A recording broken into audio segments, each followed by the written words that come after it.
in a while, when we do these kind of events, is I get to introduce somebody that I not only work for, but I'm also a huge fan of.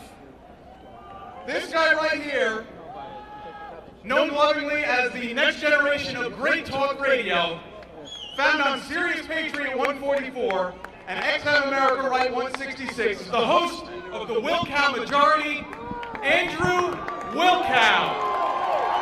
There you go, folks. Andrew Wilkow here in New York City, April 15th, Tea Party. You guys wanted a speech in front of Greek columns? We'll give you one.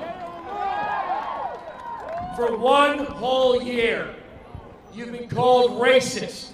You've been called sexist. Somewhere along the way, you were called homophobic. And still, you signed on to websites. You sent money in. You found out dates. You made arrangements. You got babysitters. You took the bus, the train. You drove yourself, and you came to a Tea Party. Why? Not because you're a racist. Not because you're a sexist. Not because you're a homophobe. Because you're a tax-paying American. They say this is about greed. You're greedy. It's all about greed. It's about greed. It's about Wall Street. It's about money. 47% of people in this country that fill out those forms and mail them to Washington don't actually pay taxes. Paying taxes does not mean filling out a form. It means sending money to Washington and not getting it back. That's paying taxes. We've heard someone prominent in Washington say, time to be patriotic. Time to get skin in the game. You know what? You've got a pound of flesh. I want you to note something about our system. While 47% of the population that fills out the tax return doesn't actually pay taxes, the more you give to government, the more government wants to take from you. The less you give to government, the more it wants to give to you. The more you pay, the more they want. The less you pay, the more they give. It's amazing. You work hard, and this is not about the so-called worker. The worker is anybody who works, anybody who provides labor, anybody who sells their labor, be it to an employer, be it to a board of directors, be it to another person, be it to a small business owner. We all have a responsibility to do a job, whatever that job is, and we have an income that we get for that job. When the government tells us that we're not entitled to the lion's share of what we produce, who is? Who is entitled to your income? Who is entitled to your life, your labor, your capital, your property, what it is you get up in the morning to do? You say goodbye to your kids, you say goodbye to your spouse or your partner. This is not about sex. You say goodbye to the people that you love and you go out and you do something for 8 hours a day, 10 hours a day, 12 hours a day if you're a nurse or a doctor.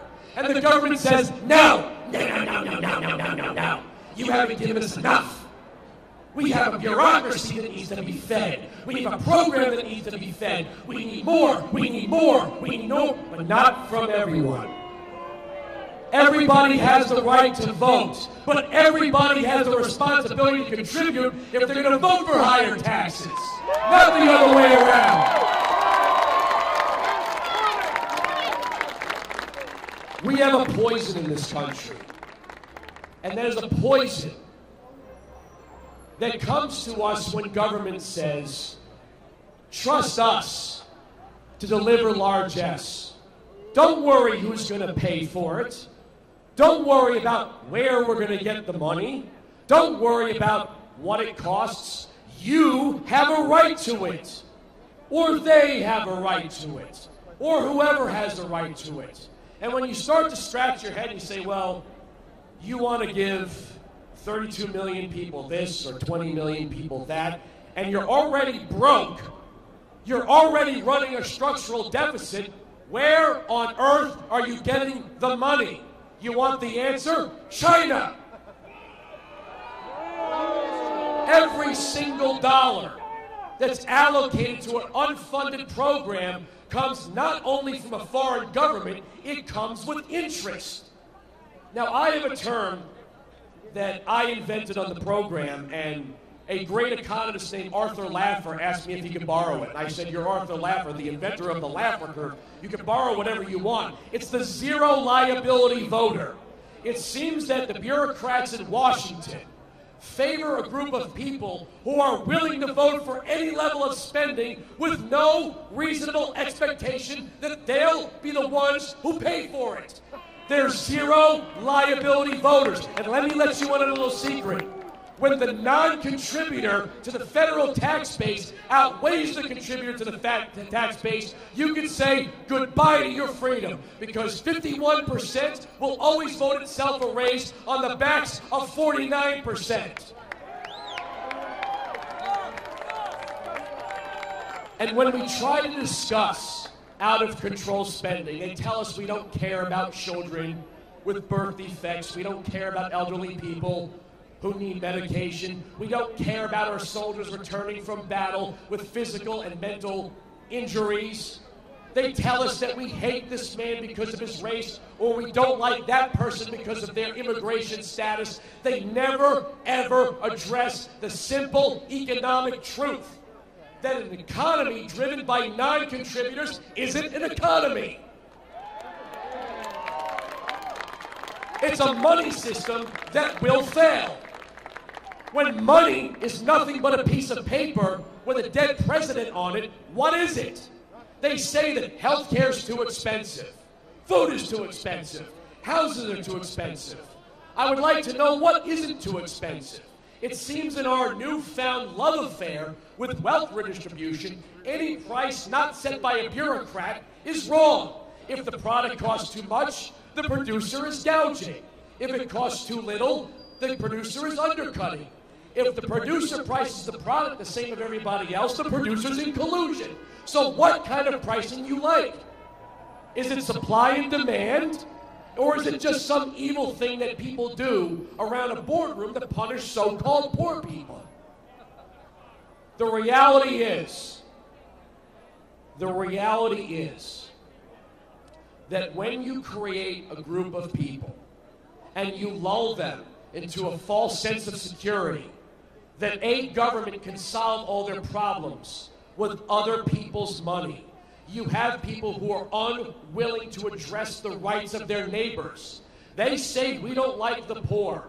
It's not about like or dislike, but I gotta tell you, the people who aren't paying the taxes, that keep voting for you to pay higher taxes, really don't like you. If they did, they would say, hey, wait a second, my neighbor worked really hard. This isn't fair to my neighbor. But they say to themselves, my neighbor could afford it, so I deserve more. Where are they getting that from? Where is it coming from? Before I wrap up, I want to thank each and every one of you who came out here, who made a sign, who gave up time at work or with family to come here and stand at this intersection and say, we have paid enough, and we're not seeing the return on our investment.